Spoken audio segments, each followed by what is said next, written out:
Forever. Dog. Joe.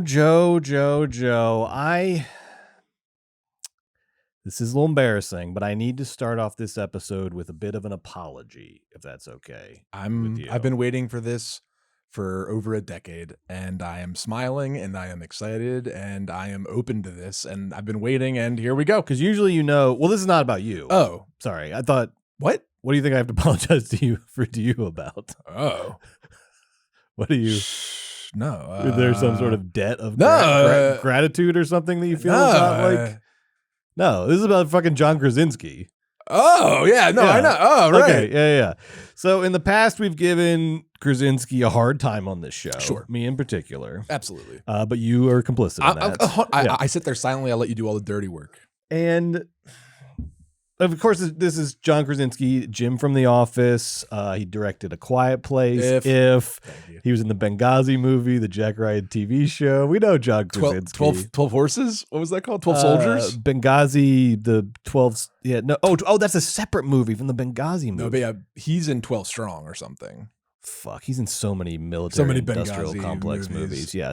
That's up. one of the things that we criticized him Mm-hmm. about, is being this sort of simp, not sort of, being this just aggressive simp for the CIA. He's a branded, he's are a brand your ambassador for being the CIA? held hostage in at Langley? No, why are you they doing pay this? great, and he doesn't give a hoot. You're right. It's like Ronald Reagan for GE, and now give a Krasinski hoot for the CIA. Whatever.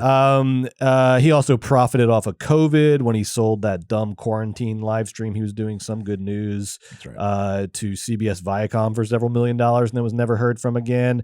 I think we've just criticized him in general for being sort of a hack and a mediocre derivative talent who, somehow markets his movies as from the imagination of John Krasinski, like he's fucking Steven Spielberg, even though all his ideas are basically stolen or borrowed or some version of that. But Joe, this is where I need to apologize. Okay. Because I did not realize this entire time, and maybe I would have chosen my words more carefully. I did not realize that John Krasinski was the sexiest man alive. The sexiest living man. Apology accepted. I'm so sorry. I did not realize this. Now you know. I got to tread lightly from now on. Okay. Now you know. Because, who'd you think it was going to be? People doesn't, honestly, has Reynolds won it yet? Well, all jokes aside, actually, no, Reynolds has passed on the honor, just like this year, Glenn Powell, apparently, I heard behind the scenes, passed on the honor. Krasinski took Powell's Sloppy leftovers. Never mind. Okay, apology second. retracted. Apology retracted. I thought you earned this thing fair and square by your publicist. Fair and square via the publicist, working the angles, but really, apparently, word on the street is Glenn demurred, wait a second, much like Ryan Reynolds has previously. So then Krasinski is not the sexiest man alive. Second sexiest. Well, third, I guess, if Reynolds was like, well, we know Reynolds won't take it. Oh wait, I'm thinking of Gosling. Reynolds would have accepted a Reynolds would have. I was like, I what? apologize. I'm talking about Gosling. Famously on Funny Round Reynolds, he would have taken it in a second. Look, this isn't like my area of Yes. expertise, Yes. so I'm talking a bit out my buns. But what I read today was that makes so much more sense. Glenn was offered, Glenn passed because he's savvy. Gosling historically passes. Passes because he's cool. And Krasinski was like, I'll take that. Oh yeah, I'll take he that. couldn't wait. I'll take that. Jumping for joy. Okay, so he's not the sexiest man alive then. Got Second. it. Okay. Unless accepting the honor is part of what makes you the sexiest man alive. I think definitely. I think that's implied. definitely part of it. I don't know. This now feels a lot more rickety. I thought he was unequivocally sexiest man alive. Well, I guess we should still do this though, because as an olive branch, I wanted to. I've put a lot of words in his mouth over the episodes. He's the sexiest man alive. He's on the cover. Okay. He's on the cover. I wanted to let the man speak for himself, so I thought we would look at a couple pages from People Magazine's Sexiest Man Alive issue, and it's got some fun quotes from Krasinski, and let's just see what the man has to say for himself. So, Margo, if we can see the cover. Okay, I'd actually be interested in seeing the cover of People's Sexiest Man Alive 2024 issue. Here it is. He's looking very hot. He's sitting on the he's not sexy to me, but I see he's very attractive and he looks great in this picture. He's sitting on a taxi. And it says "Hey taxi." Right. What is that refer to? Hey taxi. No idea. There's a lot of taxi sort of maybe he's like I don't want people thinking I'm sitting on top of a yellow Uber. Yeah. Put Hey Taxi Put on Hey the, Taxi on the on there. grill. An old school New York taxi. My biggest turn on is America. Oh, so here's his first. What? There's a nice quote on the cover here, and it says, "My biggest turn on is America's $1 trillion military budget." That's a crazy quote for the cover. That's on the cover of People. Nice, I see. That's on the cover of People magazine. That's funny. wild. That's funny. All right, let's take a look at a few of the inside pages. This is like I'm getting my very own real time put C-section. You know, like when put a little performance when for you, Mars Joe. transitioning to have like the book guest come out in the third act, he always does like, all right, quick, we're gonna do a couple jokes up on the screen. That's right. Where I'm gonna swap. That's what this I is. love this. I'm doing a couple jokes for you, I Joe. love this. Okay, All right, all right. hit me. All right. So next up, this is about a project he's considering. That's so interesting. Oh no. He says, Oh no. Wow, he's he brazen. says, I want to remake The Lives of Others. Great movie. Great movie. One of the most underrated movies so good. of the century so far. So good. We were briefly talking the other week about doing our top like 20 of the 21st century, and we're like, is Lives of Others like top 10, top 5? Yeah. Is it number one? Yeah. Like what? Like what's better? Where is it? Right. Incredible movie about the East German autocratic sort of state and the secret police, the Stasi, who kind of interrogated and surveiled and ran everything. Highly so John, recommend. this is cool. He wants to make a he loves remake. that. He wants to make a remake. I want to remake The Lives of Others, but make it more about make it more about the Stasi leadership. Okay. What were their lives like? What did they eat for dinner? What made them feel sexy? Cool. All right. So he wants a weird to angle. Doesn't make sense. he wants to remake The Lives of Others, but Doesn't make really sense. dig into the Stasi. Okay. All right. So here he is looking very just like Jim. He's giving that Jim vibe. Like, I'm sexy and I know it, but I wish I wasn't so sexy. He says here, when I got buff for the Benghazi movie, I think that was the first 13 movie. hours. 13 hours was the first Yeah, one he got real ripped for. Mm-hmm. Man, I really because he brand transitioned from Jim. He Yes, tried that's directing, right. that flopped. He's like, okay, I'll That's hardtack to beefy, militarized, middle management. That's right. Guy. That's right. So this was the beginning. This was like, what was it? Chris Pratt in Guardians. Like this is Kumail in The Eternals. Eternals, yeah. Okay, this was the come movie he out, got right. buff for, Yeah, right? yeah. Okay.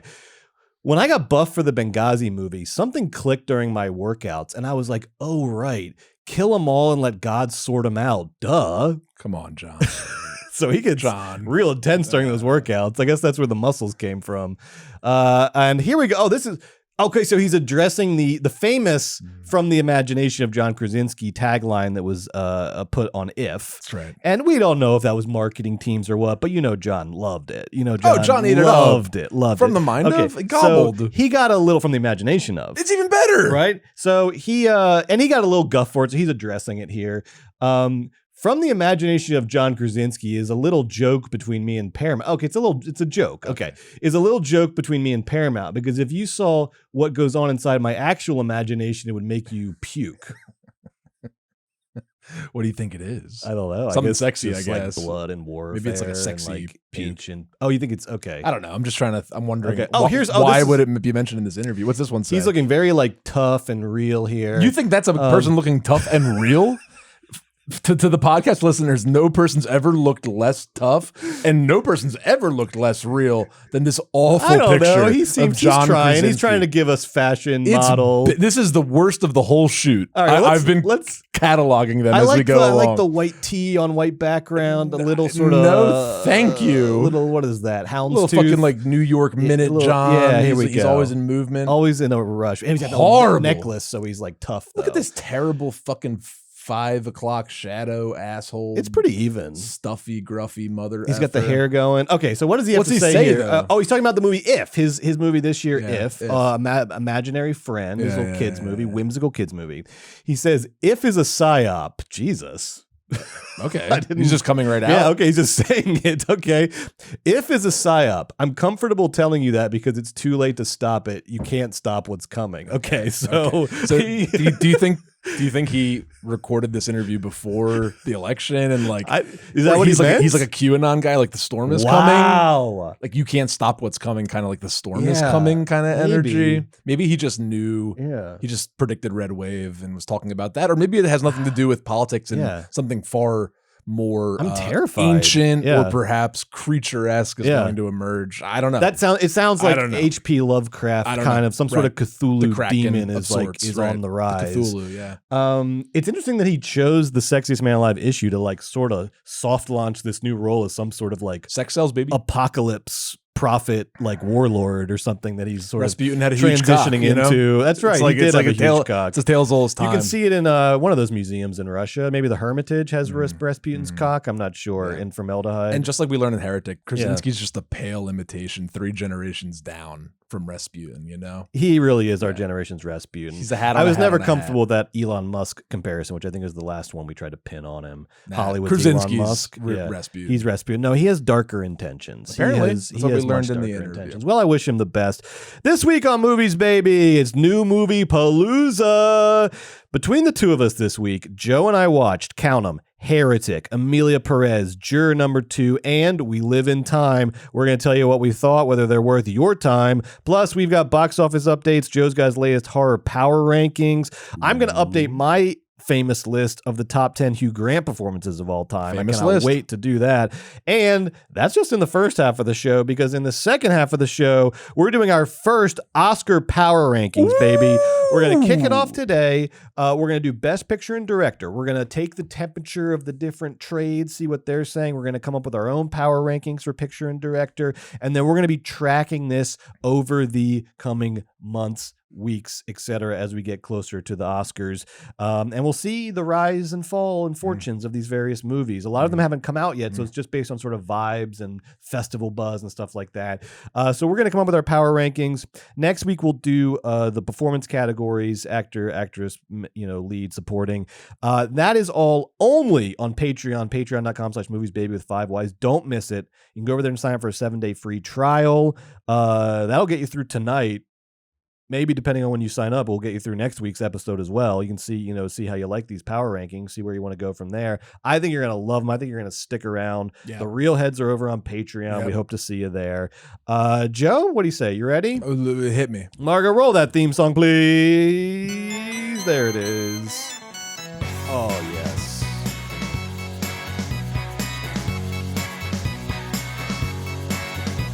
I can't get enough movies, baby. I can't get enough movies, baby. But how about you? Do you have it bad too? I think that you do.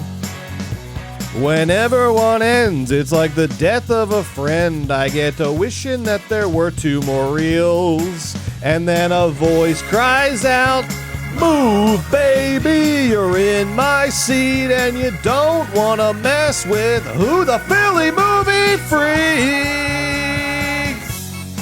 Oh, fuck you, Smokehouse? What happened? I can't get enough movies, baby. I can't get enough movies, baby. Yes, it's true. The ghost of James Cagney pissed in his martini. I've got it bad, too. He's got it bad.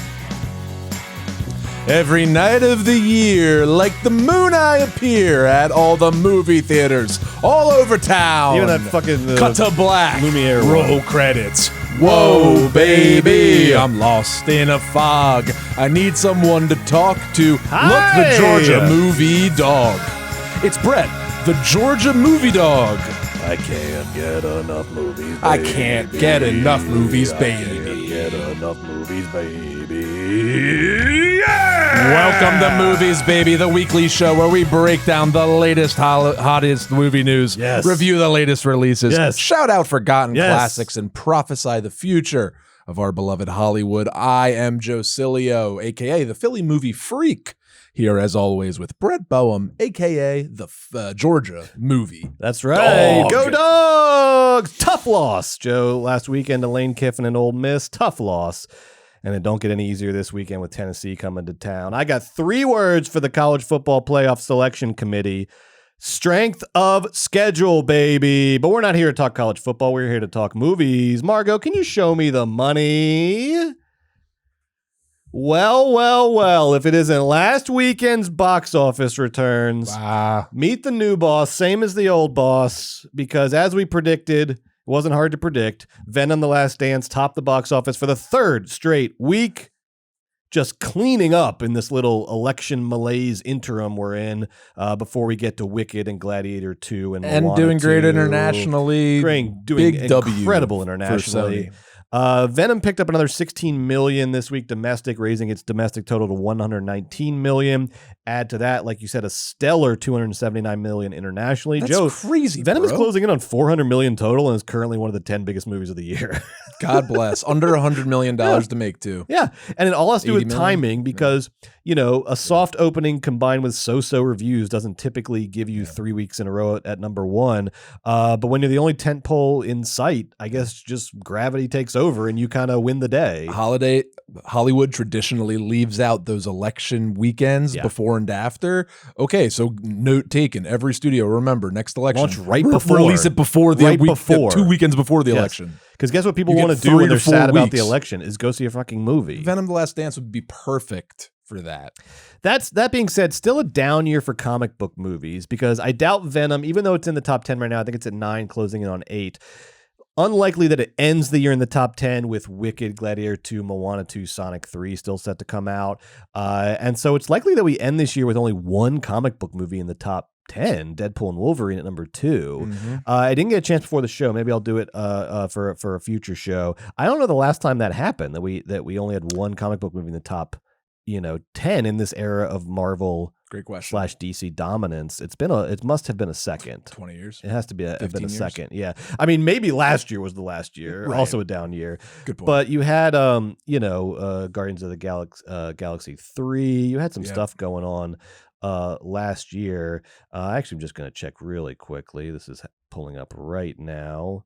Last year's worldwide box office was Guardians at 4, Spider-Man at 6. So it wasn't last year. So I don't know. If somebody wants to check for me, the last time that there was only one comic book movie in the top 10. When was the last time that happened? Because that's the year that we're looking at. Unless one or more of Gladiator 2, Wicked, Moana 2, Sonic 3 like bombs, but I don't see that happening. No. They're spaced out. They have tons of buzz. The first 3 you mentioned, there's a 0% chance no way. it's bombing. And if those 3 even do like just basic projections, then Venom will be out of the top 10. It's going to be an amazing Thanksgiving weekend. It really is. The bookending weekends are going to break Hollywood wide open and make this whole entire year a version of worth it. I can't wait.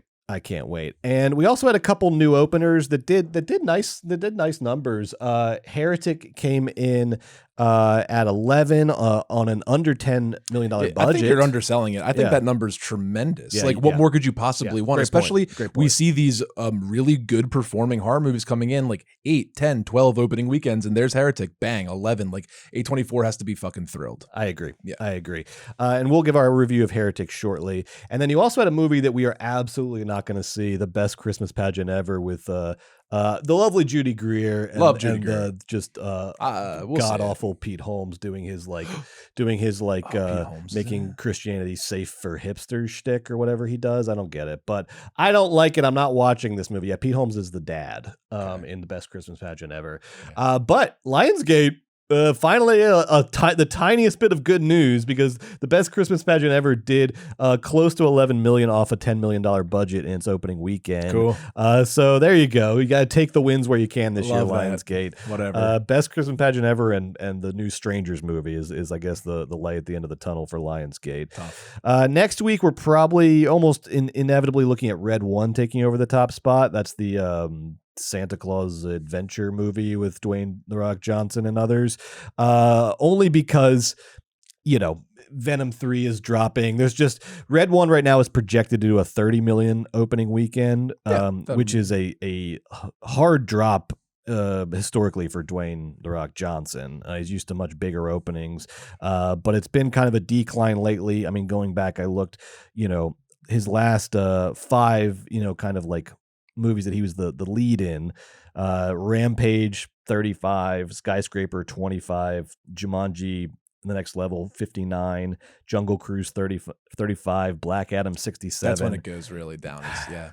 He just hasn't had he hasn't been the star of a big hit movie in a second. I know he's in the Fast and Furious ensemble, but I'm not giving him credit for that. So it's projected to sort of continue this trend of just this sort of long fizzling out of of The Rock's movie career. And it's projected to do 30, but a lot of people are saying it's just with the bad reviews and the no buzz, it's looking probably closer to 20, and everyone's like, next weekend's Wicked. We'll just wait to take the family. Why would you go to Red weekend. One Right. the weekend before You Gladiator just 2 love and Santa, and Wicked? I guess you're dying for a Christmas movie. You just got to go to the movies. Yeah. Okay. I don't know. Okay. I don't know. Well, to quote the rap, Red One will be a small appetizer for theaters to the box office feast ahead. That's what we're looking at over the next 3 weeks. Now, we don't have any movie news for you this week because we got a lot of movies to review, and we also have some fun little lists that we're going to do. So let's get into this, Joe. Next up, we're going to review this week's new releases: Heretic, Emilia Perez, Juror number 2, We Live in Time, newish releases across the board. Some of those we're just catching up to. And while we do try to avoid any major plot spoilers in our reviews, it's impossible to give an honest review of these stinking movies without talking about them in their entirety.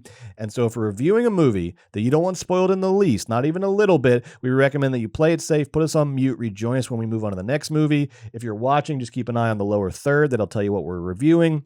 If you are doing this on replay, you can look in the notes. I have everything time-coded out for you. All right, on with the reviews, starting with Heretic. Written and directed by the team of Scott Beck and Brian Woods, whose careers got off to a bang, speaking of John Krasinski, when they sold the script for A Quiet Place. And then John Krasinski said, I'll take that from my imagination. And since then, they've been bouncing around, doing a couple low-budget horrors. They did a movie I really enjoyed called 65 with Adam Driver, where he's like it's a Planet of the Apes thing where he's like a future spaceman, but he crash lands on like old Earth, dinosaur Earth, and has to like shoot dinosaurs with laser beams. There's a lot of good Jurassic Parky sort of scary dinosaur silhouettes in the rain and stuff. I had a lot of fun with that movie. Not a masterpiece by any stretch, but a fun little watch. But they've kind of been flying under the radar.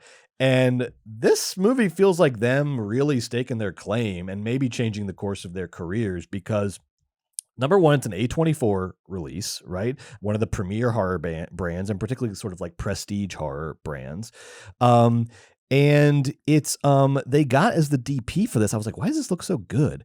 The DP was Chung Hoon, Park Chan-wook's like personal cinematographer, the guy that fucking shot Old Boy and The Handmaiden shot this movie. So Beck and Woods, I thought were kind of sort of like spiraling out, sort of doing smaller and smaller projects, probably never gonna sort of reach the heights of A Quiet Place again. I don't know. They really pulled one off here, getting a movie distributed by A24 and shot by Chung Hoon, and getting a really great cast with Hugh Grant, Sophie Thatcher, and Chloe East in the 3 leads. The movie tells the story of 2 Mormon missionaries who attempt to convert a reclusive Englishman only to realize that he is more dangerous than he seems and is way more into religion than they ever knew before they knocked on his door. Joe, what'd you think of Heretic? I really liked Heretic. I think that, so the movie is about, like Brett said, this man who's obsessed with religion, and he puts the 2 young Mormon women through one of his wicked little games, right? And it's all played out about theology and religion and making choices about belief and disbelief. So on its face, just knowing that going into it, I was like, please no. Like when people want to talk about religion, even worse than that, when people want to talk about like Joseph Campbell and how religion's not real, I was like, no. I don't want to hear like broad speak about like theology or like any sort of like broad sort of thematic stupidity regarding religion. And because of the strength of the performances in this movie and because of the strength of the cinematography in this movie, I believe that it transcends that trap pretty nicely. I think we get through the religion stuff nice and clean because it's so fun to watch Hugh Grant sort of perform the scene and do the thing. And I thought that Chloe East and Sophie Thatcher were really good at watching Hugh do his thing and listening and responding and getting all their eye twitches perfect. They were awesome. So I think the movie kind of sucks you in. It has really nice tension up top. The movie takes place primarily in a house, primarily in essentially 3 different rooms of a house. And it's just one of these movies where the cinematographer makes an absolute effing meal out of nothing. Nothing to make it. And the editor too, and the directors and the screenwriters all get credit for keeping this thing zipping along. is this movie some great horror movie? No, but I think this movie is a really good horror movie that took me by surprise, had a lot of fun elements. I enjoyed sort of the spooky ending. Its contrivances weren't the end of the world for me. This is definitely on the good half of horror movies that I really like this year, and we'll see if it appears in my horror power ranking. Okay. So it could not appear at all. Is it? Do you have what is your rankings? Top 10? Well, tonight I'm showing you guys the top 10, top 12. I'm actually showing you. Okay, so power ranking. Will it make the top 12 of your power ranking? We'll see. Question. Okay. There's 31 horror movies is on the list so far, so we'll see. Wow. So it's to be in the top 12, it had to be one of the definitely top a year thirds. of quantity. Top Maybe 30%. maybe not the best year for quality in horror, Right. but definitely a year of quantity. I liked this movie. It was simple, but it was very well done, and I found it to be effective and just original enough in the right places. And that ending, sort of when you finally get to the center of his hell, I won't spoil it, but I found what to be down there to be aesthetically unnerving and grotesque and kind of worked, you know? Okay. So I liked it, Brett. I liked it. I agree with a lot of what you said. This is a gorgeous movie. It does have the A24 horror sheen to it. But it also does something you don't often see in A24 horror, which is we get this monologue heavy sort of mustache twitching Vincent Pricey man in a creepy house villain, which I liked a lot. So for an A24 horror, it really leans on some classic tropes of like scary house, scary guy, evil plan horror movies. I liked that a lot. Really, really loved Hugh in this. We'll see if this ends up on my top 10 Hugh Grant performances of all time. The audience is like salivating. Like, will these movies and performances be on these guys' lists? Well, you have to find out. Hang in there. We're doing this right after the Heretic review. The regardless of if it ends up in the top 10, the Hugh Assance continues unabated. He's just having fun in this movie, making a meal of the role. I loved it. And I don't want to hear about Wonka or Unfrosted. Those were not his fault. The Hugh Assance is marches on without interruption. And we'll talk about more about his career arc in a little bit. Like you said, the other leads, Thatcher and East, I thought give really strong performances, and they really, in particular, like you were saying, they find this sweet spot of they fall into the villain's trap, but they're not idiots, you know? So it's this nice, it's not a horror movie where you're constantly going, what the fuck are you doing? Instead, you're kind of like, damn, he got you. You're as unnerved as they are at every step. And every choice they make makes sense because of their circumstances. But they are aware, they're resourceful, and they are a good match for Hugh in this movie. My problem with the movie is it just, for me, completely falls apart in the second half. I think maybe I was a little more invested in the plot than you were, and so when it started to fall apart, you were telling me you just started chugging popcorn and just sort of enjoyed the ride. For me, I was disappointed that it could not pay off a lot of what it was doing in Act 1 in Hugh's monologues and so forth about religion and polygamy and Joseph Smith and the secret origin of all religions. And I was like, I fucking love this. Where is this going? You better fucking pay this off. And I really felt like it didn't even remotely pay it off. I just didn't think in the second half of the movie that it had the skills to pay this very large bill that it racked up in Act 1. And I just don't think it knew what to do, you know? I mean, Hugh Grant's tease that he has found the secret origin of all religions ultimately amounted to very little for me. The creepy basement just didn't have quite enough tricks up its sleeve. And then the movie, in what I thought was its worst move, was kind of forced to resort to one of my least favorite devices in movies where like one character just suddenly figures everything out all at once and then tells you the point of the movie, and then Hugh is like, oh, very good, you figured out my plan. And I was like, how she got it perfectly? How? No, you couldn't get from point A to point B through like compelling cinematic devices, and the movie was about to be over, and so one of the characters just has to sort of explain everything, and then the villain goes, that's it, you got it. You got me. Great, you got me. Hey, honestly, she's still got to go down the hole. Spot on. You recited my evil plan almost to it. I couldn't have said it better myself. There was a couple things in there I didn't even think of that I'm gonna take credit for. I think what you're saying rings true, but I think you're being a little harsh. Okay. A little harsh. Okay. It's just the kind of script that feels like they spent 2 years writing Act 1 and 2 days writing the rest of the movie, and that is just not. And the problem is, guys, I really liked Act 1. So I was really invested in where I thought you were going. I felt like it drove me off a fucking cliff. But unlike Thelma and Louise, it wasn't a triumphant driving off a cliff. It was a sad one. It was like Jack Nicholson's son in Smile 2. Oh no. Yep. It was a real Juror number 2 situation. TBD.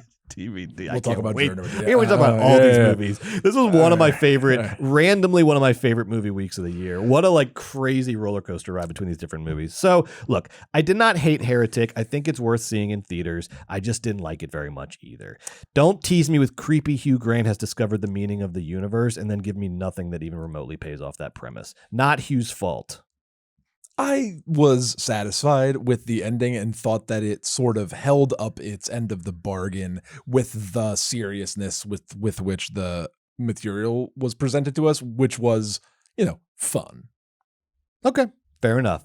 Now let's get to these horror rankings. Joe, is this going to make an appearance in your top 12? Margot, would you be so kind? I have forwarded you on Letterboxd at Joe Cilio. You can follow at home. You got to follow this guy on Letterboxd. All year 2024, I've been doing my horror power rankings. A power ranking, Brett, as you know, movies go up, movies go down. As time goes, your brain changes, the way you feel changes. It's flitting. But at the end of the year, this list will be solidified, and that will be the ranking. Here we go. But honeys and children, may I present to you so far, after enormous amounts of thought, care, and attention, my current post-Halloween 2024 horror power ranking. I'll quickly walk everybody through it, but Brett, you can see immediately that Heretic has premiered on my top 10. Wow.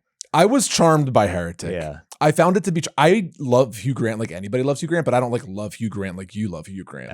He's fallible in my mind. So I'm not like a homer for Hugh Grant. I think that there's been too many girls trapped in a basement horror movies the past 4 or 5 years, ever since that Brie Larson one.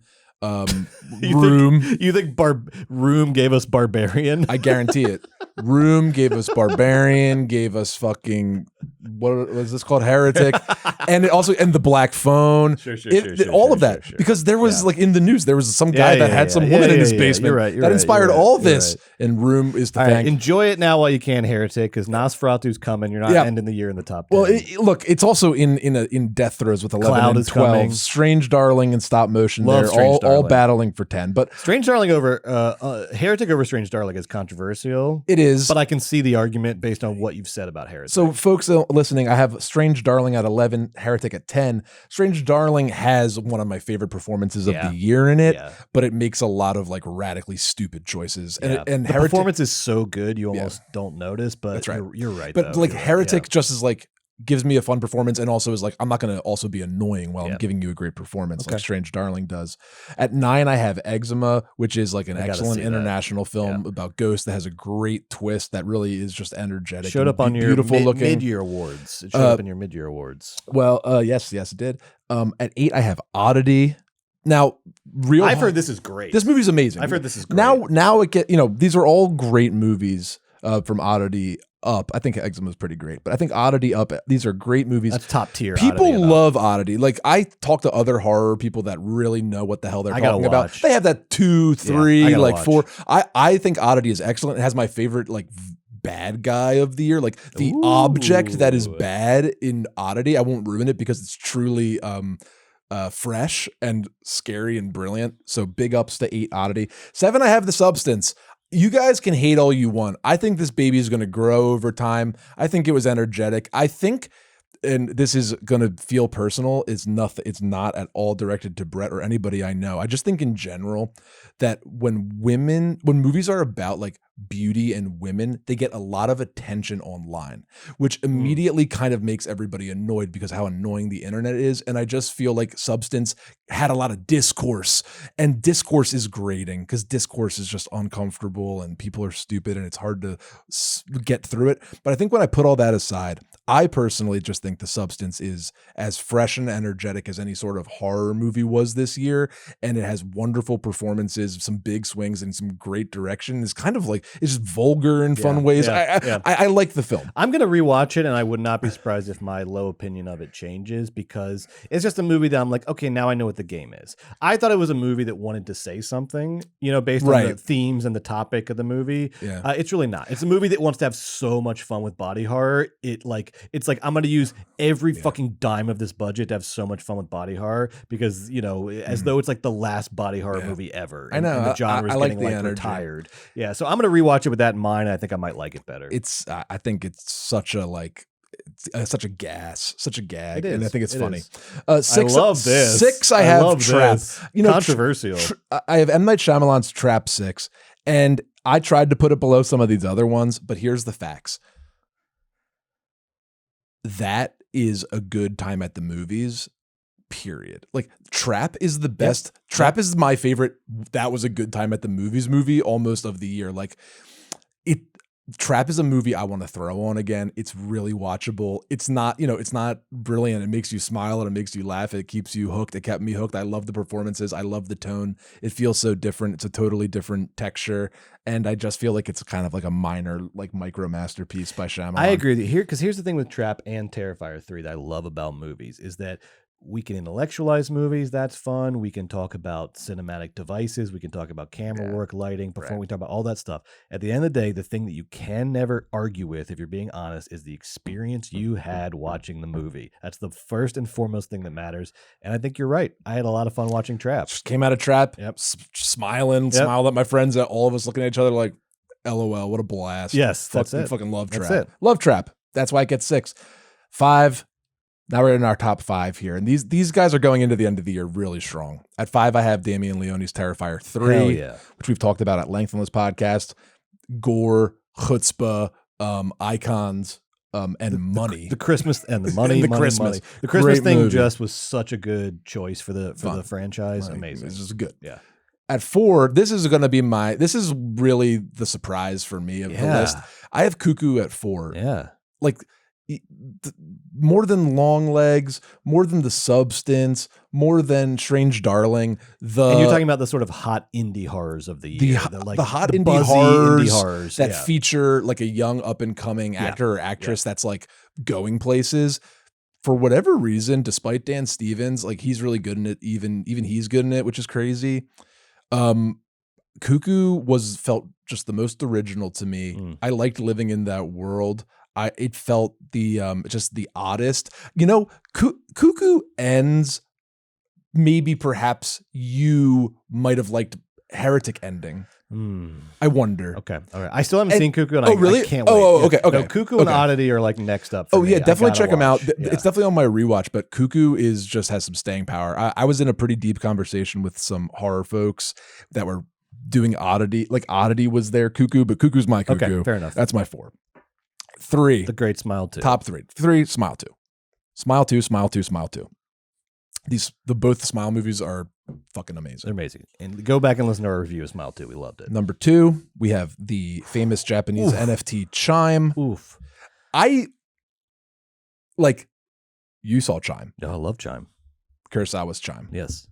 Yes, it's an NFT. Yes, you can rent it. Yes, you have to rent it in Japanese yen or whatever the currency in Japan is. And you have to people set the market rate for it. That's fun in and of itself. But the movie, unfortunately, Brett, I'm having trouble lowering it. It sticks out in my mind. Yeah. We watch a ton of movies this year.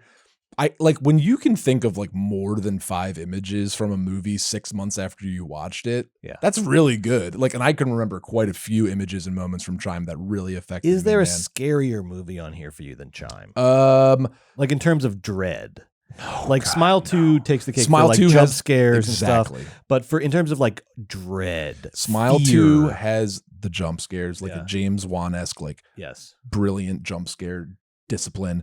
Chime is tension and dread and a sickening feeling in your stomach. Probably the scariest. And my number 1, I feel I'm so happy to see this. My number 1 so far this year. Same, baby, same. It combines those two things. Yes. It's smack full of dread, but it can also give you a jump scare, easy peasy. It does the religion thing right. Yes. It gives you a fucking wallop at the end. It has some of the best images of the year and an amazing horror performance. My number 1 horror movie of the year right now is The First Omen. I love it. It feels like everyone's forgotten about it. We have not forgotten about it, and we will not stop talking about how good First Omen is. I agree. Best horror movie of the year so far. Thank you. All right. Let me, if I can, chew your ear off for a little bit about Hugh Grant. Now, something you may not know about me, audience, is that when all is said and done, when I consider the entirety of my life as a movie lover, if I'm being honest, which we are, that's what we do. We're honest. I'm sorry. Hugh Grant is, and remains my favorite movie star of all time. I'm sorry. He just is. Dang. And here's why. I first discovered Hugh in that post 4 weddings and a funeral phase where a lot of American audiences discovered him. I was fucking charmed. I was so charmed by this guy, by his floppy hair British shtick, his like cool Britannia era, just sort of wit and whimsy. But it has been Hugh's versatility over the years that has really won me over. His incessant desire to play against type, to constantly sort of interrogate his own sort of persona, and specifically, his desire to lean into villains and weirdos and creeps in this latter half of his career, that really, really has taken him to the top for me in terms of my personal feelings. I think of him a lot like a reverse James Cagney, another of my favorite movie stars. Cagney, at heart, a song and dance man, a guy who wanted to do Busby Berkeley musicals and Yankee Doodle Dandy, but became typecast as a gangster because he was so good at being a gangster, White Heat, and et cetera, et cetera. Similarly, I think Hugh Grant was someone who at heart is born to play the villains and the weirdos and the creeps. It's what turns that little freak on and keeps him doing movies. But following the success of 4 Weddings, he became typecast as this sort of lovable romantic lead, and then had to find his way back to his sweet spot. And we're going to sort of trace his career and sort of follow the ups and downs of this thing. And watching him navigate these two poles over the last 20 plus years, doing a rom-com for the people, a weird movie for Hugh, a rom-com for the people, a weird movie for Hugh, has just made for what I think is people I think are now coming around to it in this sort of recent Hugh phase, but I think it's one of the most exhilarating careers in movies over the past 30, 40, 50 years. It hits so many of my buttons, it's almost embarrassing. And many years ago at this point, I wrote my list of the top 10 Hugh Grant performances. In honor of Heretic, I want to update that list. And I found this new list is very different. There's a lot of changes here. The biggest change is that first list included TV performances. This is movies, baby. We don't watch TV anymore. Sorry. No, very British we have too many Scandal movies to watch. Very British Scandal demoted. If this was TV and movies, it would still be Jeremy Thorpe in a very English Scandal. You got it, bro. Number 1 with a bullet. Best. One of the best period screen performances I've funny. ever seen. He's so fucking good. If you have not seen A Very English Scandal, that first season with Ben Whishaw, oh my God, one of the best, most underrated TV seasons. But we don't talk about that. We don't talk about TV. Sorry, we don't talk about TV. I also want to make sure that I'm representing the breadth of Hugh's career because that's kind of the point of why I like him so much. So I'm going to go like phase by phase, era by era. Everything gets a slot, not too many redundancies. I really want to appreciate the variety of his career. Starting with what is probably the artistic low point of Hugh's career, but I think still has some great performances. This aforementioned post 4 Weddings era, when Hollywood gets a little peek at Hugh and they say, "Give me that," and then they're trying to sort of recreate the 4 Weddings magic, put him in a bunch of rom-coms. This is also, of course, the era of like the Divine Brown arrest, the Tonight Show apology, the Elizabeth Hurley breakup. This is like Hugh's tabloid A-list crazy era. It lasts roughly from 95 to 2002, and it's characterized by movies like 9 Weeks with Julianne Moore, 2 Weeks Notice with Sandra Bullock, and my number 10 performance, Mickey Blue Eyes from 1999, baby. I think this is the best of the second tier Hugh rom-coms, not at the level of Notting Hill, 4 Weddings, Bridget Jones. But it's the most like screwball-y. I like it. It's so goofy and silly. It's basically takes like floppy hair era Hugh and it marries him into the slapstick mafia. So it's like mob thing, but it's like slapstick, and he just gets to be like Hugh but have fun, and it's great. It's a really funny, silly movie, and it's also notable as all those like pre-Sopranos movies where you like watch a movie before 2000 and it has like 8 people from The Sopranos in it. Okay. I think this has the most. I would argue that Mickey Blue Eyes has the most like Sopranos of the Sopranos troupe before The Sopranos in it. We've got Tony Sirico, Polly Walnuts. Yeah. We've got Vincent Pastore, Big Pussy. We've got John Ventimiglia, Artie Bucco. And there's like, those are the first 3 that come to mind. There's at least like a couple others in this movie. Sopranos actors all over the place. So Sopranos and Hugh uses them, dude, like a fucking Zen master. He does, baby. He like does. Tai Chi master. Dude, Hugh in Slapstick Sopranos. Mickey Blue Eyes is great. Yeah. It's an underrated movie. It's very fun. James Caan's in it. At number 9, we got to recognize horror Hugh. I, at number 9, have Ken Russell's Lair of the White Worm from 1988. It's a very early Hugh performance. He plays Lord James Dampton. He's just, Lair of the White Worm is sort of like Ken Russell doing a Hammer horror. Yep. It's very British folk horror. And he's doing like English country aristocrat who confronts an ancient horror and has to fight it. And he's just effortless at it. It's not like a mind-blowing performance. Justice for Heretic. It's like Hugh in, well, we haven't finished the list yet. Well, that's true. It's Hugh sort of almost in autopilot, but Hugh at autopilot is just so pretty fucking good. Lovable and good. And the movie around him is just so good. He's almost the best part of the performance is he just sort of exists in the movie. Like he looks around him and says, "This movie's great. I'm just going to sort of do low key Hugh, and it's all going to be great." Admirable. So I love that. He knows what movie he's in, and he knows how to adjust his performances accordingly. Now let's get our first Richard Curtis on the list here, baby. His most frequent collaborator, the guy that put him on the map with 4 Weddings. You can't go wrong with any of the Richard Curtis movies. And at number 8, I've got the Christmas classic, Love Actually, baby. Nice. I love that. I love 8. That's kind of low. I mean, Hugh has a lot of good stuff. You're going to forget. I'm gonna how be like, many, oh, you're going to forget how many good Hughes there are, and there Okay. might be 1 or 2 on here that you haven't seen yet that you need to see. Okay. I've got, or need to rewatch. You've probably seen all these, but need to rewatch. I don't know. He plays the Prime Minister in Love Actually, and I would argue Of that course he does.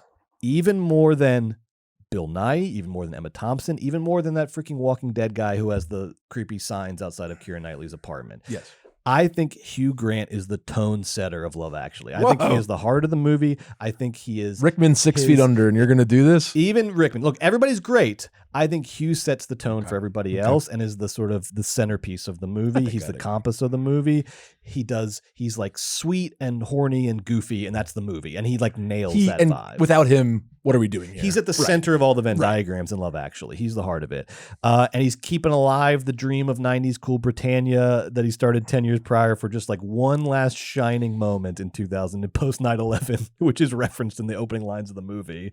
I know you remember that? Yeah. The first lines are about like it's a 9/11 when the towers movie. fell on 9/11. You're like, what the fuck? Love Actually is a 9/11 movie. Oh, yeah. One of the Love best. Actually The is all best. around us. The greatest, guys. Look, if you don't love Love Actually, come on now. I would be curious to hear why, and then I will never speak to you Margot, again. But I would like to hear your last I don't know words. if Margot's got the mic on, but Margot, do you like Love Actually? Oh, okay. Tepid yes. I feel like I went too hard on... No. I won't disown you if you don't like Love Actually. No, I'm sorry. I didn't mean to say that. I will. Okay. Yeah. All right. Well, you can still talk to me, though. All right. Sorry, Margot. Best of all, though, in Love Actually, for Hugh, he outacts his nemesis, Colin Firth. So you know Love Actually must be one of his favorite movies, if for that reason alone. Next up, we've got his weird phase. I'm talking 2012 to the present day. And this starts with Cloud Atlas. The wonderfully weird Cloud Atlas goes through Paddington 2, The Gentleman, Operation Fortune, Dungeons and Dragons, Wonka Unfrosted.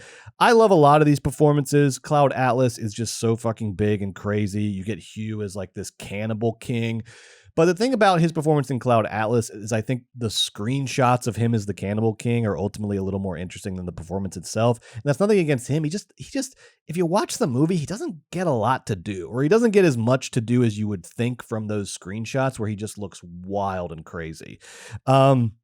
I know a lot of people love Paddington 2. I'm not obsessed with it in the way that some people are, but I do love Hugh in it. He's giving this sort of villainous aging actor past his prime, raging against the dying of the light. He's a real con man. He's real great. There's like a Dickensian aspect to the performance. Great stuff, just not my personal favorite of the group. That honor goes to his role as the sleazy private detective Fletcher in Guy Ritchie's The Gentleman, baby.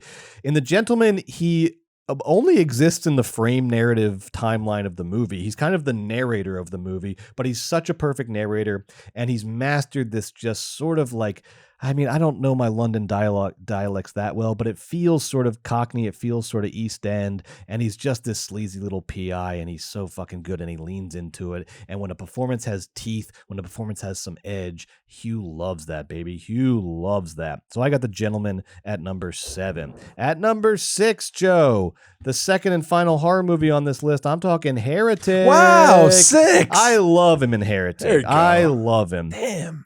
And we already talked about it. So let's move on to number 5. There is this interesting subgenre to Hugh's career from 2002 to 2007 where he does all these movies that have something to do with like pop music. He does music and lyrics with Drew Barrymore, where he's like an old pop star, right? Mm-hmm. He does American Dreams, which is the like American Idol parody. Remember that movie?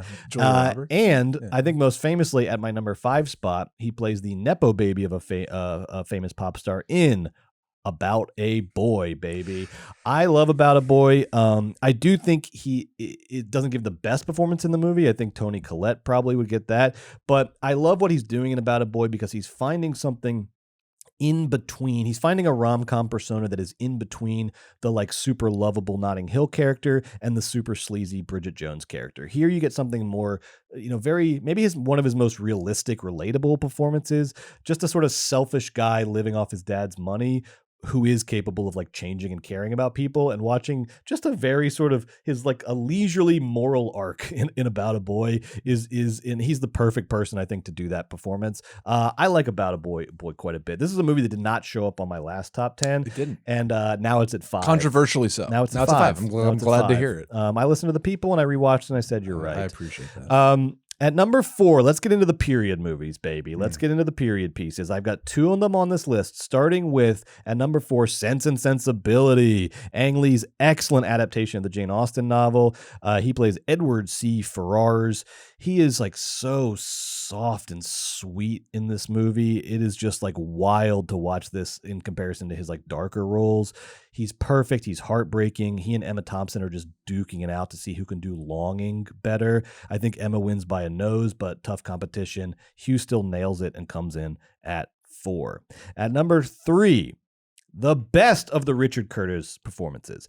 Is it going to be Notting Hill? Is it going to be 4 Weddings? Is it going to be Notting Hill? Is it going to be 4 Weddings? Of course it's fucking 4 Weddings, baby. Are you kidding me? The performance that made his career and almost ended it by typecasting him. He is so fucking good in 4 Weddings. Oh my God. I've seen it 100 times. I hope to see it 100 more times before my inevitable funeral. I fucking love him in 4 Weddings and a Funeral. Notting Hill not making it on this list. That might be my most controversial omission.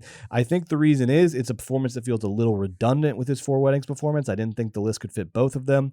And in Notting Hill, you could argue for About a Boy, but in Notting Hill, I think it's definitely a case of he's giving the like 3rd or 4th best performance in the movie. He's very solid, but there's a lot of great British character actors who he's got to be sort of just, he's got to really hold down the fort as the leading man, and then all these other actors around him get to have a lot of fun.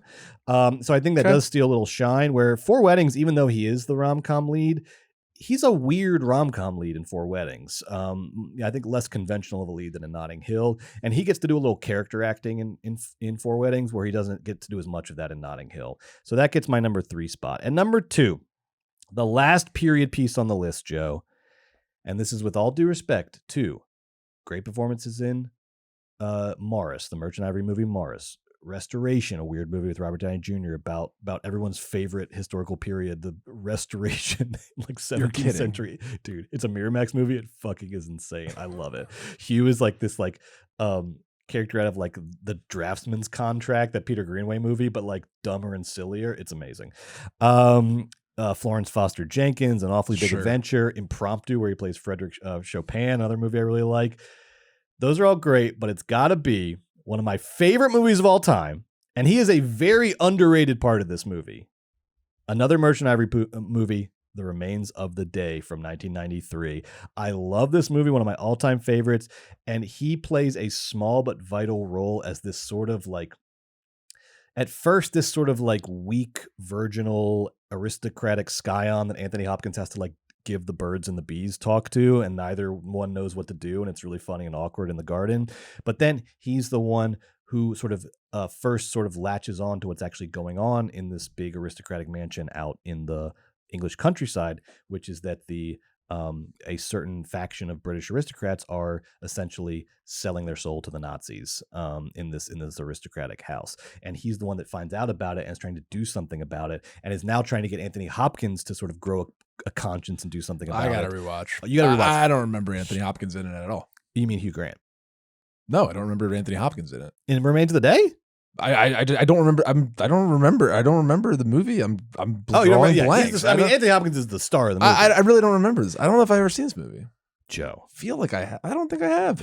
No. Your reaction right now is telling me you've never seen this movie. Okay, yeah. Put best. I think. I mean, it's close. It's your number 2 favorite Hugh Grant. Hugh Grant, and probably the best motion picture movie of all time. Watch Remains of the Day. Okay. ASAP. Okay. ASAP. Maybe I'll watch tonight. It's Thursday night. Watch it tonight, baby. So fucking good. Okay. It's got so many themes that you will like. Nice. Salivate. Love. Salivate over. Good. I don't know this. And last but not least, I think it's kind of a forgotten movie. Like I don't hear about it mentioned a lot. I think it's a like masterpiece with a capital M. Love that. Last but not least, my number 1 Hugh Grant performance of all time. What is it going to be? What have I not mentioned? Paddington? I've alluded to it. No, while you were gone, I talked about Paddington. Paddington did not make it. Okay.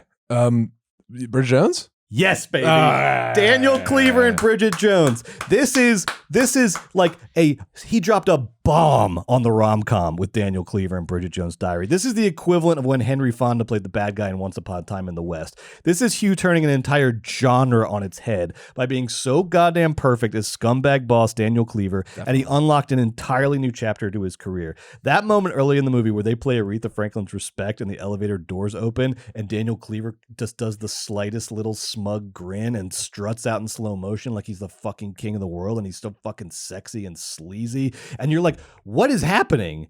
If you're watching this chronologically in 2001, you're like, what? This is like, I'm looking at Hugh Grant, but like I'm looking at the Hugh Grant of Four Weddings. I'm looking at the Hugh Grant of the Richard Curtis universe, but something's different. Like what's happening? What's different is this guy's here to fucking ruin your day, baby. This is not a nice guy. This is a fucking scumbag. And Hugh fucking crushes. Yeah.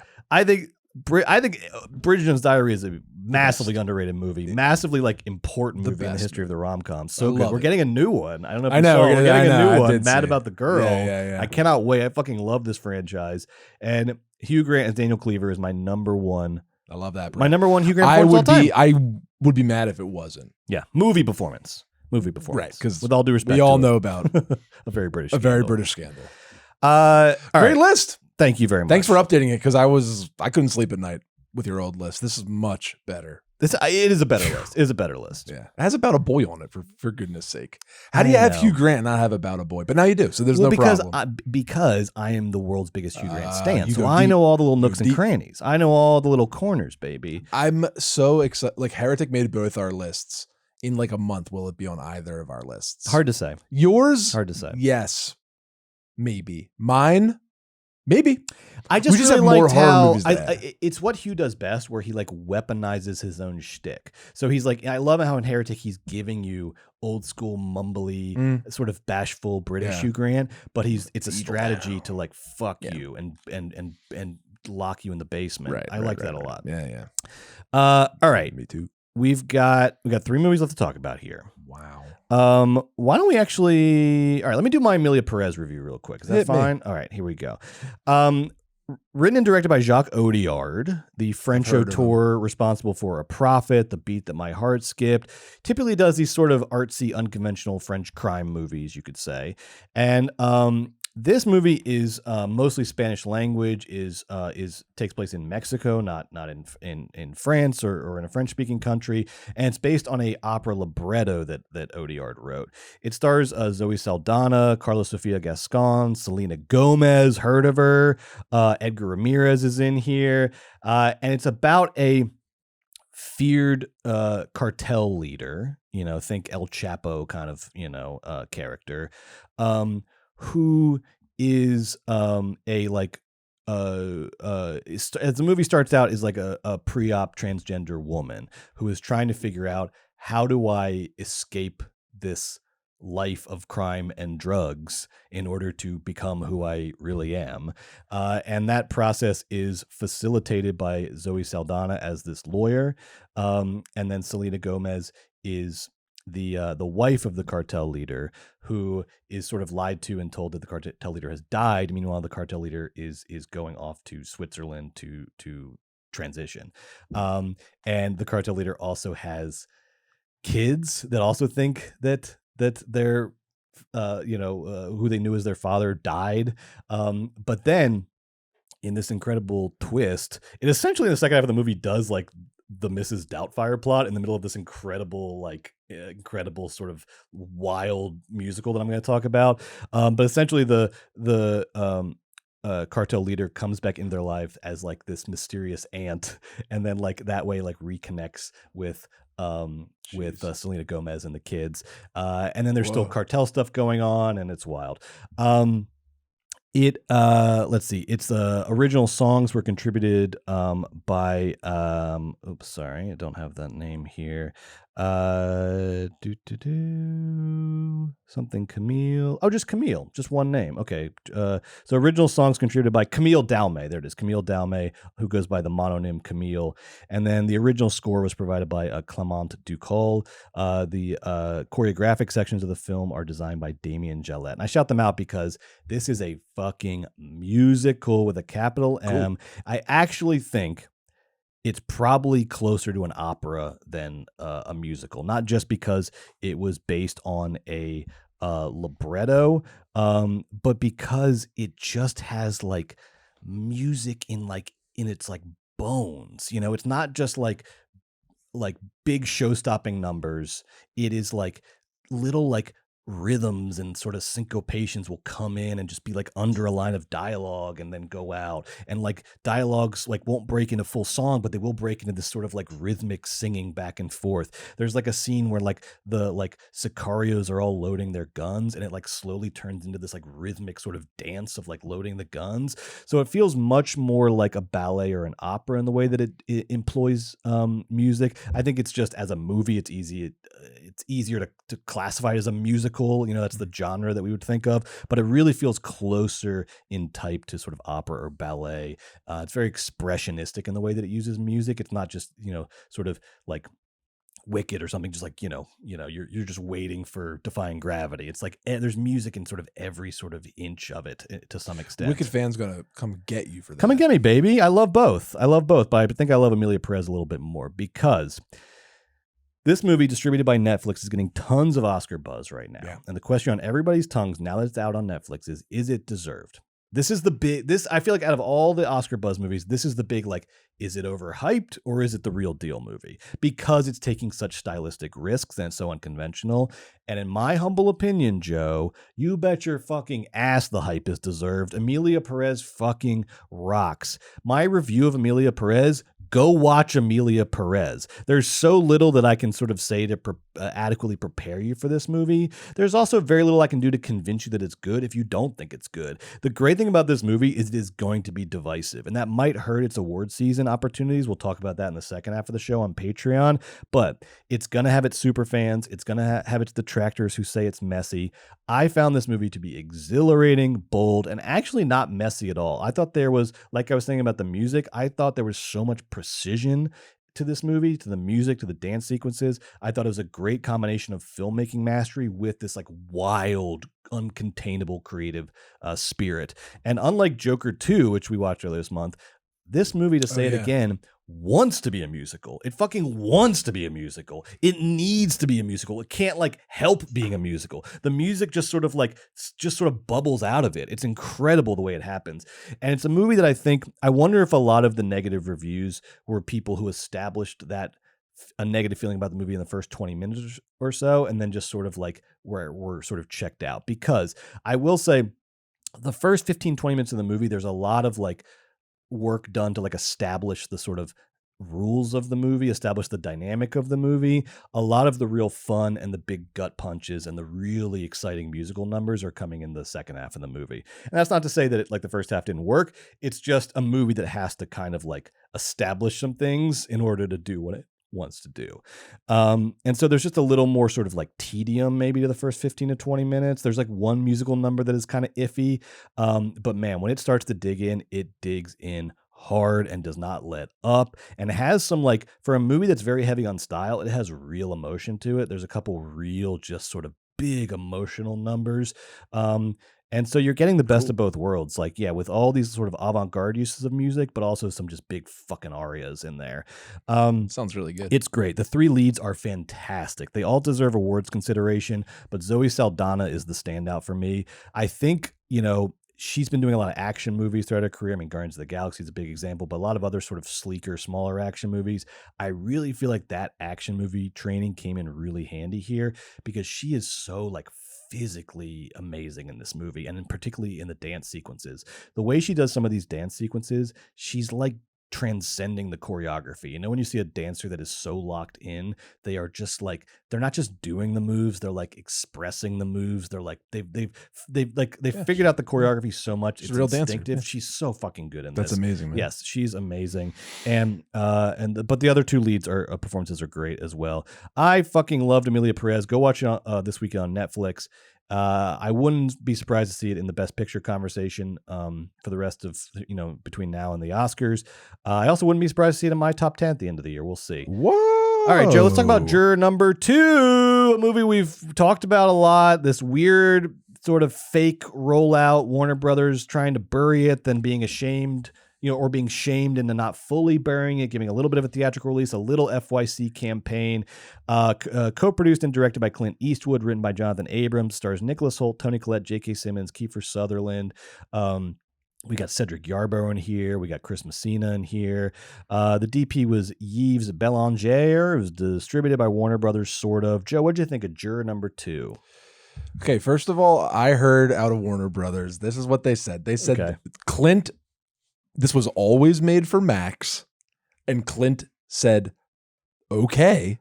And they said, if it's really good and people like it, we'll give it an honorable limited release, which they did. And they said that the limited release was the honor.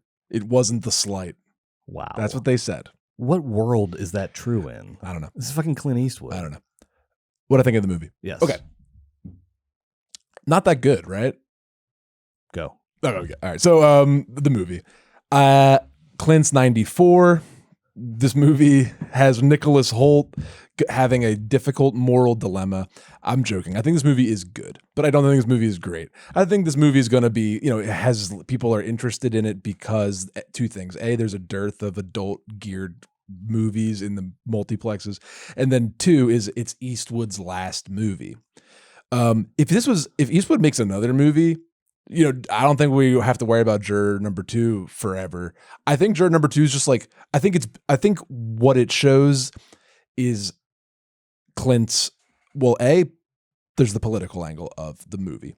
In this movie, the sort of moral interest is that we're all trying our best and we're all simultaneously guilty is like one sort of reading of this. It's like a reverse 12 Angry Men kind of thing where Nicholas Hoult is the juror in this murder trial, and he realizes that he when he starts to hear about the evidence in the trial, he realizes that he is like personally involved in the trial in ways that he didn't fully understand before, and is thus sort of compromised. And but then everyone is ready to convict this guy, but because of his sort of guilt about his own complicity, he tries to sway them away from that, but not for like the honorable reasons of Henry Fonda and 12 Angry Men, which is very interesting. So Henry Fonda is now, secretly a murderer during 12 Angry Men. Great plot. Well executed. Great premise. I think it was a great plot. I think it was well written. I think it was well acted. I liked all the supporting people from J.K. Simmons to there's like a bunch of popular faces in the crew, and everybody decides to not try to outperform each other. It's a really nice contained little movie. It's very interesting morals. It has Toni Collette in it. She's and Clint Eastwood directed it, and it's a good script. So I think this is a good movie, but it's just kind of funny. Another great American director ended his career with a courtroom drama, the superlative 2023 Kane Mutiny Court Martial by William Friedkin. One of the best movies of that year. I thought you were going to say that Joker 2. That Vin Diesel movie that Sidney Lumet did at the end of his life. I was like, are you about to say fucking Find Me Guilty? I'm about to kick your ass out of this building. No. All right. In the Kane Mutiny Court Martial, which, Jake Lacey plays the Nicholas Hoult of that movie. And in Kane Mutiny Court Martial, Kiefer Sutherland plays Captain Queeg. And so in that movie, it's all about Friedkin's still like mad at the military. And that movie's about, actually, it's our leaders that are imperiling us. And I think that just like, and Friedkin ended his life with a Friedkin-esque like, F you, the man. And it's just like Eastwood's ending his career sort of honorably and maturely accepting that our justice system is not only imperfect, but flawed. And so are we, whether we are, convicted criminal or seemingly innocent. So I like that difference, but Friedkin is so much more kind of locked in with $0. And Eastwood is eating a bag of chips, spinning around in his chair, and I think the camera work is bad. I think it's also reminds me of a lot of late Clint Eastwood. And I like this. There's like a lovely, charming, distilled simplicity to these late Eastwood oddities. And some of them are amazing and some of them are pretty good. And again, this movie is pretty good. Yeah. I liked this movie. Like, you'll like this movie. It's a courtroom drama that's very competent and just interesting enough. But I definitely don't think that this is an award season film. I actually think that it should go on Max because it's kind of content. You were swaying me until that. I think you said a lot of things that make that are true. I don't know about the movie. I don't know if I believe the last thing I said. I loved watching this in a theater. No, me too. With just a lot of senior citizens. Here's what I'll say. I'll say when a bunch of a bunch of suits sat down to watch this movie, I can see why they wouldn't understand the intellectual nuances of the 50-year sort of culmination of an Eastwood's Americana sort of, and at the end of the day, Eastwood's ruminating on justice. Now in France, the movie did gangbusters because they're available for that. This is what they get. All the people who are waiting for the next Woody Allen movie are like, all right, we'll do Juror number 2 in the meantime. But let me tell you something. In France, this made $3.1 million opening weekend and did gangbusters, and they love Clint and they have always loved Clint. But it's just so funny, France. You guys are whatever. You guys are so you. But Triet just made Anatomy of a Fall, and it is kind of and that also has to do with did he slip? Was it on purpose? Right, and talking it out. Right. And Anatomy of a Fall is it's fucking a novel. Yeah, it's not the same as and Juror number 2 is for Max. Okay. I'm just kidding. Okay. I'm pushing that to be funny, but I also y'all are tripping, telling me that this is how dare you? It's Clint agreed to it. It's pretty good. That cost $35 million. Hey. It cost $35 million? It cost $35 million. That's all cast. Good cast. Yeah, that's all good cast, good acting, good script, good movie. I'm just sitting here. It's just not an award season nom for me. I think Holt is really good. A different type of a role for him too. I think he is understated and I appreciate from Clint Eastwood to the cinematography all the way down. I actually appreciate the understated nature of this movie. And I think it was a bit of a relief to not watch some highly stylized, over intellectualized, confusing barn burner.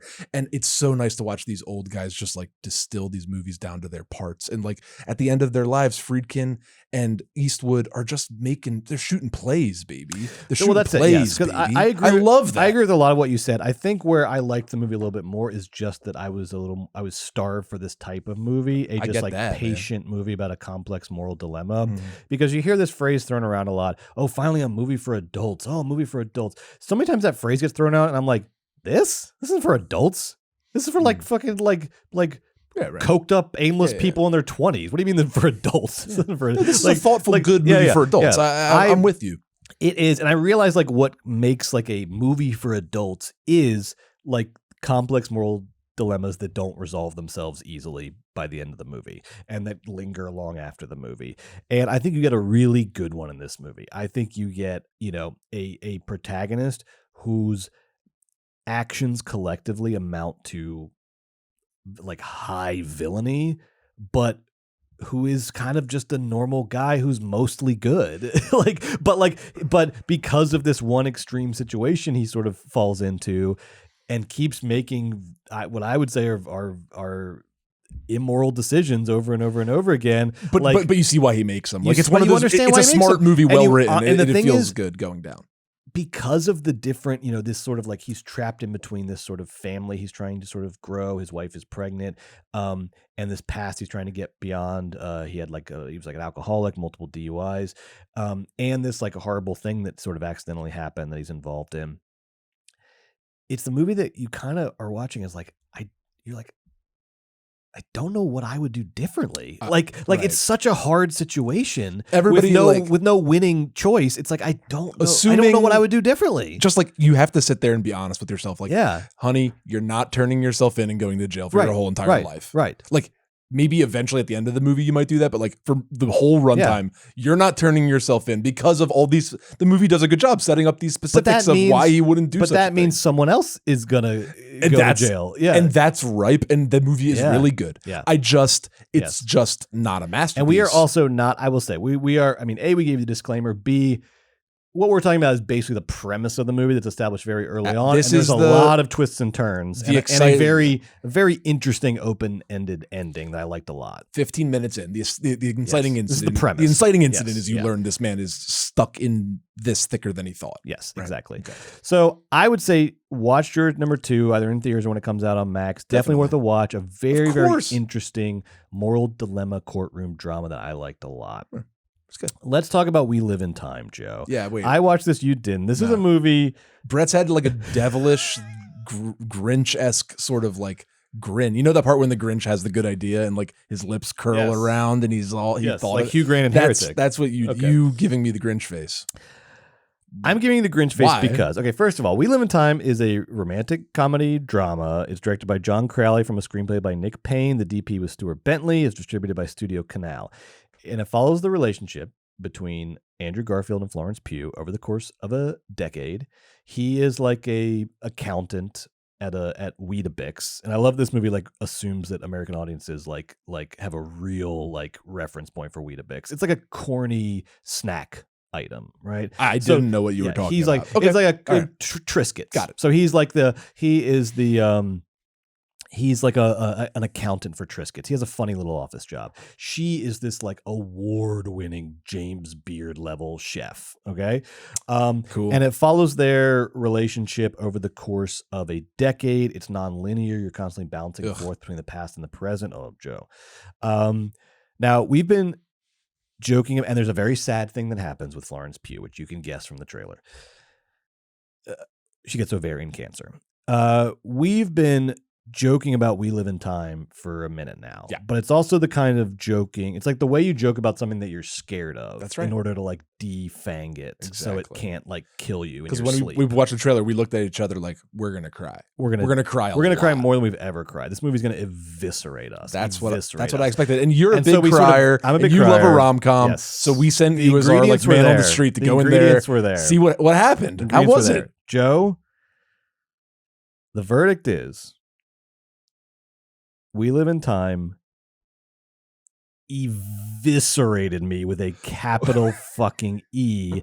And the bigger surprise, I also really liked it. I really fucking liked this movie. It was a great movie and you cried like a baby. Yes, I really liked maybe one of my best movie-going experiences of the year. Yes. I was so happy to hear this. By how this movie played out beyond the trailer, beyond my expectations. It's a good movie. It is funny and charming and devastating. It's the kind of movie, once again, it's the kind of movie, they say it a lot, it's true, it's the kind of movie they do not make anymore. It is a throwback, like weepy rom-com from the 90s, where it'd have rom-com beats, but somebody in it's going to die. It does that. It does it perfectly. It's really sad. It's really funny. It's really charming. It is also, first and foremost, and this is what I want to focus on, Joe. First and foremost, it is a fucking stage for Garfield and Pugh. Tell me. Stage, Joe. Who wins? Oh my God. How's it go? We win. The fucking audience wins, okay? Because these two said, what are we going to do for our big award season bid this year? What's going to be our big award season role? I also have to imagine that everyone involved with the making of this movie is shocked that more people are not talking about this movie. Because this movie was like they got to be like, everyone's talking about the fucking Blake Lively rom-com with sad stuff in it and not our amazing rom-com with sad stuff in it? Like, what happened? I am kind of shocked that more people are not talking about this movie. It is like made to be talked about. So it's not based on a book, I guess? That must be part of it. That must be part of it. I don't know if that's a good question. I wonder if it's original or adapted. I think it's like from a screenplay by Nick Payne. There's no indication of based on. So it's an original script. That must be part of it. And then you think, I don't know if you associate Garfield necessarily with box office like gold, but you certainly outside Spider-Man. You certainly would think that like Pugh plus Garfield plus rom-com equals some butts and some seats, but no. It feels like this movie is flying way under the radar, and I think that is a shame, Joe, because instead of picking, I think we should reward Garfield and Pugh for this, because instead of picking a Maria Callas biopic, no shade to Angelina Jolie, or a Vatican thriller, a little bit of shade there to Ralph Fiennes, to do their big like awards bait performance. They picked this old fashioned movie with two normal people roles, and they fucking crushed, Joe. Holy shit, are Andrew Garfield and Florence Pugh really good at acting? Yeah. Oh my God, Pugh's the best actor alive. My God, she's our Meryl Streep. I always say she's the best actor of her generation. If Pugh is our Meryl Streep, I'm at the end of this going to propose who I think Garfield is. No, hold on, okay. Garfield's now their performance in this. Just hold on, okay. We're gonna get there. Let's follow the primrose path, baby. Their performances in this movie have that quality of great movie acting where it's all so relatable and real, but also like no one on planet Earth has ever behaved like this. So it's like hot it's so real, so real. And then I was like, if I saw someone in real life acting like Andrew Garfield acts when he's just like sitting alone at a table in a restaurant, I'd be like, Amy, like, what the fuck is with this guy? Yeah. Why is he so okay? Nervous? Yeah, he's so like, bonking what's his happening? Head, right? Did you see that TikTok video that was going around about like the couple on the subway in New York that was having like the most intense fucking moment ever? Like there was either like an argument or a breakup or something. There's this TikTok video going around being like, what, are these two think they're in a movie? Like what's going on? It's like that. Okay. It's like we're like, but in the movie world, the movie with me sitting there, it's the realest fucking thing I've ever seen in my life. It's so real. Oh my God. And on one level, this movie is diabolical because it does that thing that these weepy rom-coms do where it's like, hey, like what if we took the two most perfect people on planet Earth and just something fucking horrible happened to them? Wouldn't that be fun? Like, what if we took fun, little charming Andrew Garfield and just like stunning, tough, cool Florence Pugh and we fucking ruined their lives, baby? Do you want to come along on that ride with us? Do you? Do you want to come along on that ride? But that's just on one level. And even on that level, it worked. I was a fucking puddle in this movie, Joe. I was a wreck. I had like chills throughout throughout the movie. I can't see this movie, man. But here's why you need to watch. You will. I did not ultimately find the movie to be exploitative, which I think was kind of like our big like verdict was like, are the tears going to be exploited out of us or are they going to be earned? And I felt like they were earned. Yeah. Because thanks to the performances and a really like solid script that knew this was going to be a performance movie and not like a writer's movie, I thought everyone sort of shared and did their roles really well. And they all knew that like we are creating a stage for Garfield and Pugh to fucking rock. And they did rock. And the movie is just also like so charming. It's like so fucking charming. And that sort of softens the edges a little bit. It's like if the dinner scene in Notting Hill, remember when like he's with his friends all at dinner and it's just the classic rom-com scene, but it also has like little hints of trauma and sadness. You love that and part. So honest. I love that scene. Yeah. Imagine if that scene was a movie. Right. That's kind of We Live in Time. And it sounds so pleasant, but also so devastating. It is. It's both at once, and it's like, and because of the pleasantness, when Sarah, like, my wife, gets word of this, you'll see it shall be watched. Sarah, you need to. This is my wife's listen favorite to what kind I'm telling of movie. you. Yes, you're gonna love We Live in Time. Okay, and because when it really starts to dig its claws in, there will be, because they're also like, their lives are like, they live in an impossibly gorgeous house in like the Cotswolds or something and everything. And so for a while, you're just like watching somebody else's life, but there will be a moment somewhere in the movie. I don't know if it'll be the same one for you as it was for me, but there will be a moment where like you notice like some move or gesture or line or something. And it like, and you for a second, like see your own partner in the movie. And from that point on, the movie has you by the fucking, like, it has you. Done. It fucking has you. What if everything you loved? What if this happened to me? What if this happened to me? Not happy. And it's just you are fucked after that. You are fucked. Now, I'd rather watch Art like cut a guy in half with a chainsaw Like that's like where isn't that messed up? No. It's much easier to watch art like take a chainsaw and cut a man from nave to the chop. It is rather not messed than up. fucking Great illusion Thanks. there. It is not messed up because we need to have a real conversation about how emotional the emotional work that actually gets done in movie theaters when we watch these movies. Everybody's talking about, Terrifier 2 so perverse and fucked up. Not really. You know what's perverse and fucked up? We live in time, but it earns it, and I love it. Yeah.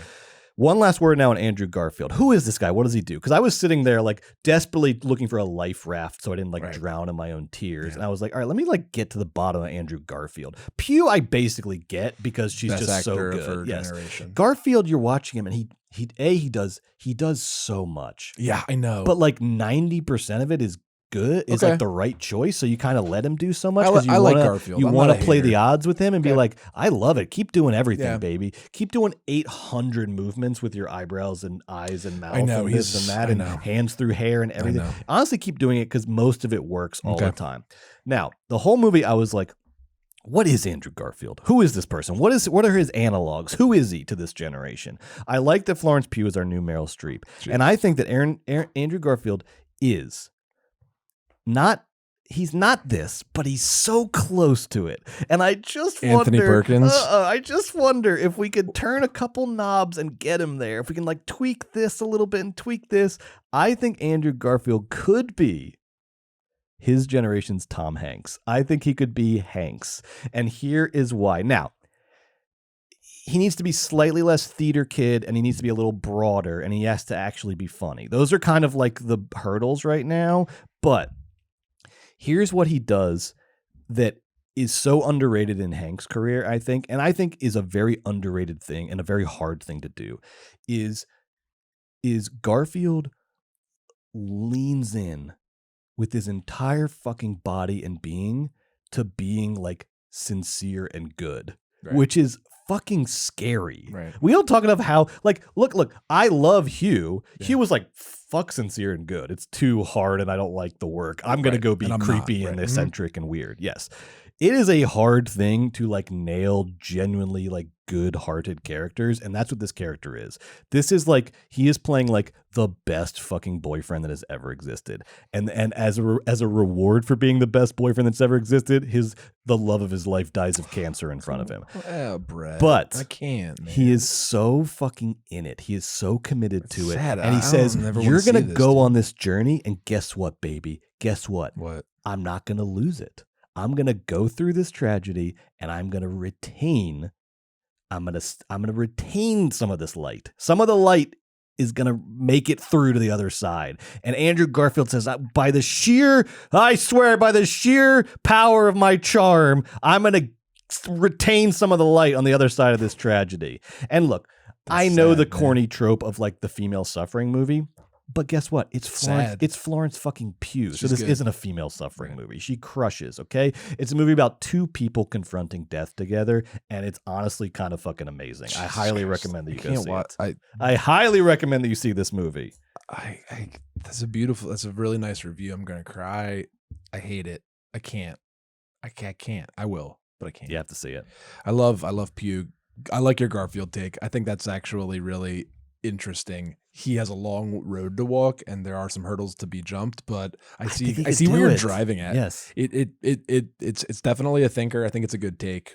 I need to go back and do some research in the lab. Yeah. But I hear what you're saying. No, you do. Like I said, we got to tweak some knobs. He definitely really has to bring theater kid knob down. He's got to bring every man up. Yeah. He's got to forget that he's British. He's got to lose that. He's got to lose that. But it's there. Yeah. I don't know if anybody else who's even in the ballpark is why I'm bringing it up. He's kind of there.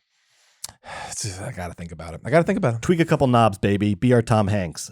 I went from kind of having almost no opinion about Andrew Garfield to like thinking about him nonstop for the last 24 hours after this movie.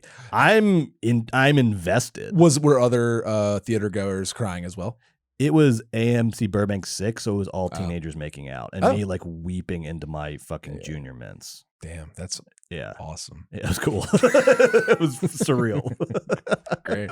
like 6 teenagers making out and me being like, but what would I say to my boy if this happened? Stop it, Brett. I cannot with this.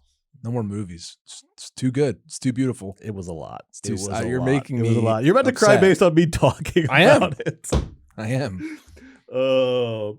Right. Usually I hate corny sort of like Mumford and Sons adjacent soundtracks. It was almost a relief. Terrible soundtrack, by the way. Yeah. It was almost a relief by the way it like sort of like moderated my emotions. Because I was like, because if it had like, hit the right chord, I was like, if you play like a Chopin nocturne, I might have to kill myself. So thank God the soundtrack was corny. Hey, ho. Yeah. It was a lot of Lumineers on the soundtrack. Oh. Cool. Oh my God, that movie. All right. Shake it off. Honestly, maybe we just never speak. You're crying too. I know. Yeah, I'm reliving actual memories of the movie. Maybe we never speak about We Live in Time again. I bet he loves her so much. And no, I bet she's no so one has great. ever as like. And I bet she has so much to live for, and he's so great. He just got there. I love my wife as much as I am capable of loving another person. Not as much as Andrew Garfield just is capable of loving another person more than I am. Well, that's undeniable. No, that's undeniable. In this movie, okay? I'm at my peak. I'm capped out. Andrew Garfield capped He's out got a little more higher. love to give than you. It's honest. It's honest. I dare anyone to say they have more love to give than Andrew Garfield. Not even fucking Quiz Kid Donnie Smith has more love to give than Andrew Garfield and We Live in Time. It's a new wife guy challenge. Do you love your wife as much as Andrew Garfield? Do you think you're a wife guy? Ask if are you more of a wife guy than Andrew Garfield? In We Live in Time. Not in Click Click. Not Boom. Never Let Me Go. It's Tick Tick Boom. Tick Tick. Homophobe. Click Click All right. Boom. Well, that's Charlie XCX, right? I don't it's close. You're done. All right. All right, y'all. Are you still with us? Okay. All right.